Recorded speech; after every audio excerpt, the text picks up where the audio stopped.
We keep hearing about how the Republicans, Donald Trump in particular, they're a bunch of policy wonks, and Kamala has no policy. So listen to what he says.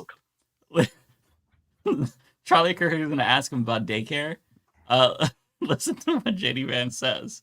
What can we do about lowering the cost of daycare? Hayden, obviously a working family, and it's very hard for working families to get by. How will we lower the cost of daycare? Yes, such an important question, Charlie. And I think one of the things that we can do is make it easier. By the way, I do want to pause it really quick and just point out that the Republicans are still associating with this open racist who said he doesn't want to fly on black pilots' planes. So that can't be like overlooked. But without further ado, I'll let him continue. For family models to choose, or for families to choose whatever model they want, right? So one of the ways that you might be able to relieve a little bit of pressure on people who are paying so much for daycare is make it so that maybe like grandma or grandpa wants to help out a little bit more, or maybe there's an aunt or uncle that wants to help out a little bit more. If that happens, you relieve some of the pressure on all the resources that we're spending in daycare. Now, you talk about just daycare. Let's say you don't have somebody who can provide that extra set of hands. What we've got to do is actually empower people to get trained in the skills that they need for the 21st century. We've got a lot of people who love kids, who would love to take care of kids, but they can't, either because they don't have access to the education that they need, or maybe more importantly, because the state government says you're not allowed to take care of children unless you have some ridiculous certification that has nothing to do with taking care of kids. So empower. I'm sorry, I'm not a parent, but I want them to be qualified and certified to take care of my children if I'm going to send them to daycare. So this is... What is he even talking about? Like, what certification that has nothing to do with taking care of kids are you required to take? I don't know of one. Yeah, like, what is he talking about? Like, is there a lot of like red tape when it comes to becoming a daycare provider or preschool teacher? Like, I don't know. I have no idea. I would assume that there's got to be something that you have to do, but I don't know. I'm looking at it right now. It differs from state to state. Anywhere from needing a Child Development Association credential to having an associate's degree to just a generic thing that says you need to complete initial training. That's all it takes to get a job at a daycare center. Background check, I'm sure. Yeah, employees have to be 18. They also have volunteer. Oh, it's cool. Everybody can volunteer at a daycare center. So there you go. Problem solved. We got it. We just need like 8 or 9 million meemaws with some spare time on their hands to just go volunteer at a daycare. That way they don't need to be licensed or insured or educated because they're volunteers. It's like being an intern at CNN. Interesting. And anybody can do this. That's horrifying. That absolutely scares the shit out of me. Yeah, like I would ask him, what the hell is he talking about? Give me an example of one requirement or certification or course you need that has nothing to do with taking care of a kid that is required to take care of kids. There is none. There is what you got to take probably like a CPR, like basic CPR, I bet. Like shit like that. You have to prove that you're not a sex offender, I'm sure. Like I hope so. It's like that's all I can think of. That's regulation. Yeah, right, that's Marxism. Yeah, it's red tape. Whoa. Yeah. That's how the Marxist gets you. Oof. Yeah. First they say that you can't be a daycare provider if you're a sex offender. Then if you're a conservative, you can't be one. It's a slippery slope. Okay, so there's a little bit left to this. Trump is asked a similar question as well, so we have that after people this. To get the skills they need. Don't force every early child care specialist to go and get a 6-year college degree where they've that's not fucking happening. I can assure you, that's not required. Got a whole lot of debt, and Americans are much poorer because they're paying out the wazoo for daycare. Empower working families, empower people who want to do these things for a living, and that's what we got to do. All right, I love how he just leads with like have me ma. Like what is he thinking of that requires like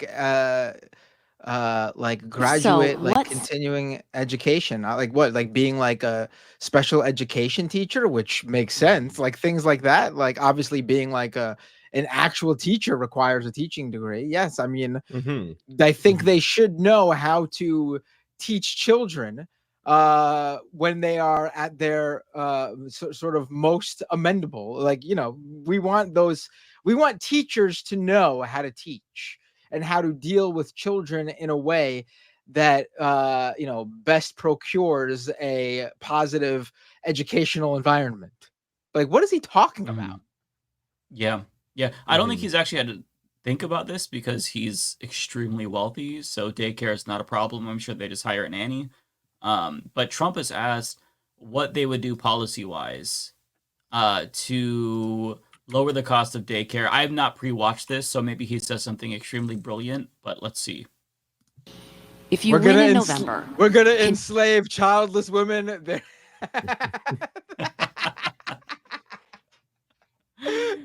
is at the economic. Well, now whatever he says is going to sound better than that. Yeah, that's true. You really lowered the bar, poisoned the well, if you will.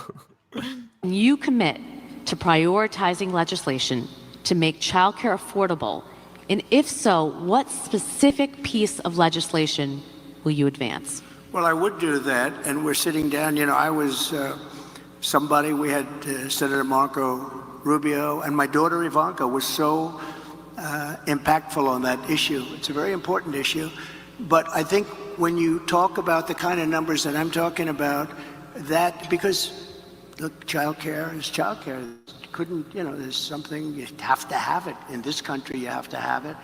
But when you talk about those numbers compared to the kind of numbers that I'm talking about by taxing foreign nations at levels that they're not used to, but they'll get used to it very quickly. And it's not going to stop them from doing business with us, but they'll have So just to reiterate. What is he talking about now? He's talking about putting tariffs on foreign countries to pay for childcare?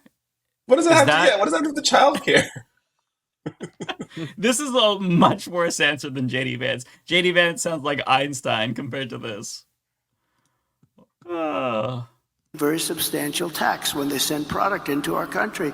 Those numbers are so much bigger than any numbers that we're talking about, including childcare, that it's going to take care. We're going to have, I look forward to having no deficits within a fairly short period of time, coupled with the reductions that I told you about on waste and fraud and all of the other things that are going on in our country, because I have to stay with childcare. I want to stay with childcare, but those numbers are small relative to the kind of economic numbers that I'm talking about, including growth, but growth also headed up by what the plan is that I just told you about.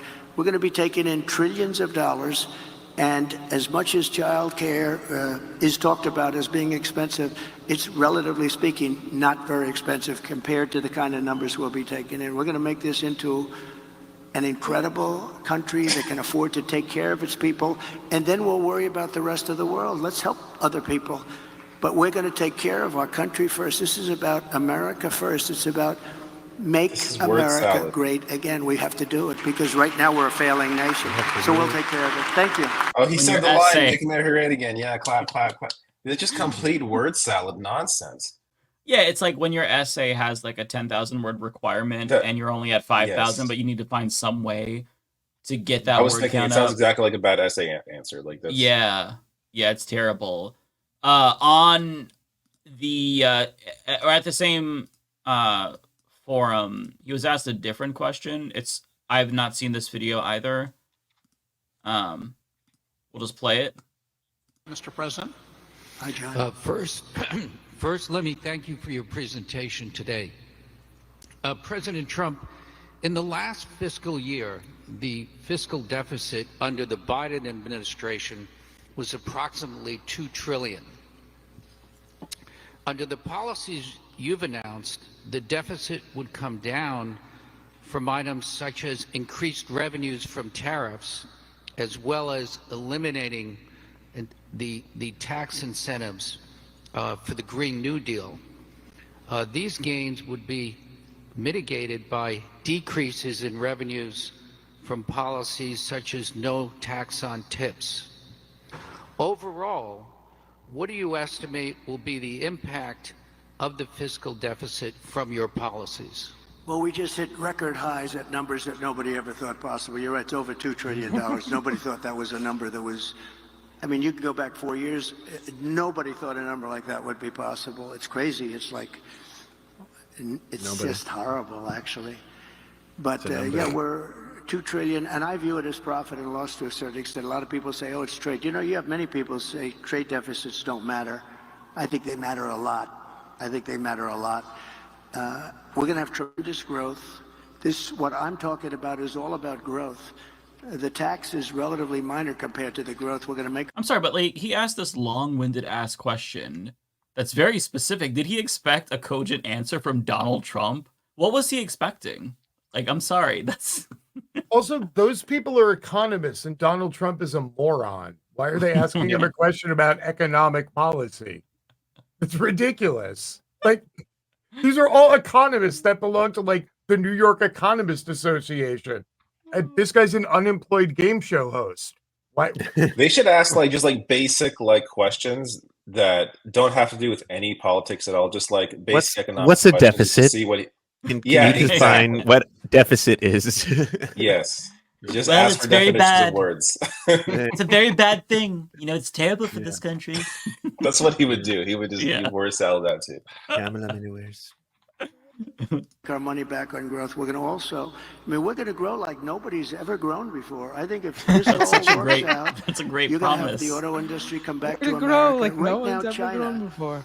is building 2 auto factories in Mexico, massive auto factories, and they think they're going to make their cars in Mexico and send them back into the United States with no tax. It's not going to happen. Under this administration, it's going to happen. And they wanted to do that during my administration. I said, if you do it, we're going to put a 200% tariff on every car, and you'll never be able to see it. There will never be one car coming across our border. And if I would have let them do it, we would have had these 2 factories. Well, now they're building massive factories, more than 2, and they're going to kill Detroit. And the head of the union, the United Auto Workers in Detroit, has done a terrible, terrible job, just a terrible job.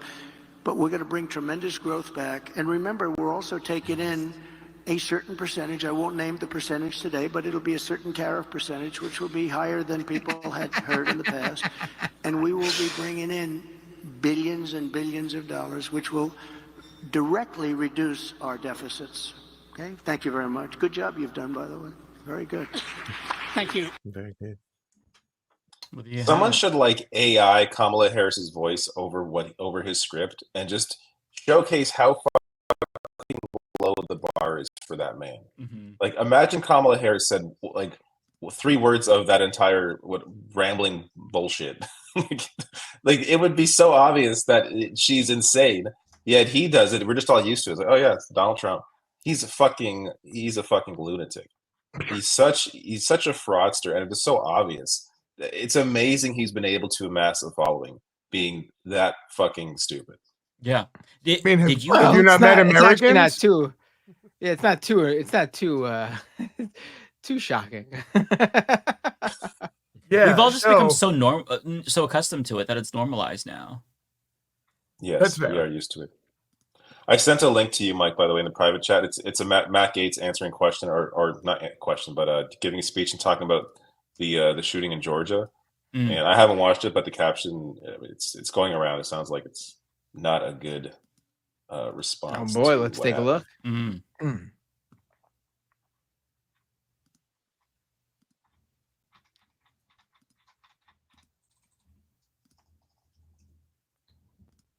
Now, look, the Kamala Harris answer to this is to take law-abiding American citizens' guns away from them. That is what Kamala Harris wants to do. She says, look, That's actually I don't not. like this. I don't like to admit this. I don't like that this is a fact of life. But if you are a psycho and you want to make headlines, you realize that our schools are soft targets. And we have got to bolster security at our schools so that a person who walks through the front door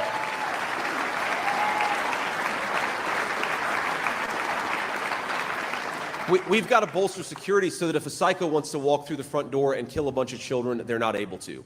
And again, as a parent, do I want my kids' school to have additional security? No, of course I don't. I don't want my kids to go to school in a place where they feel like you've got to have additional security, but that is increasingly the reality that we live in. Now look, it's the reality you live in because you do nothing to combat that reality. Yeah. Like Right. you're never going to eliminate every instance of something happening, of course, obviously. But the point is to try and reduce how often it happens. That in itself saves lives. This idea that you're going to turn every school into a prison, I don't think that's the right solution here. I also like how he's like, can you believe how lackadaisical the security is at our schools, buddy? Someone just shot your running mate a couple weeks ago. Like, Yeah, this what is about the going to happen campaigns? no matter what. No Yeah. matter what, because of Yeah. you could put all the security, you had the Secret You Service Secret and the Service. local police Secret Service. completely canvassing the entire area, and someone still found a way to shoot at Donald Trump. I mean, you could And it was fill some a dumbass building. too. It wasn't like it was some Yeah, like, you know, some James Bond 007. Like it was some 20-year-old dumbass that made his way through. like you can fill a place with security, but someone will find that one loophole, that one weak spot, that one weak point. The issue is not we need to fill everything up with everywhere up with security guards. The issue is we need to fundamentally address the actual thing that's going on here, and that is that unlike any other nation in this world, we got gun violence just part of our everyday lives. Something is wrong here.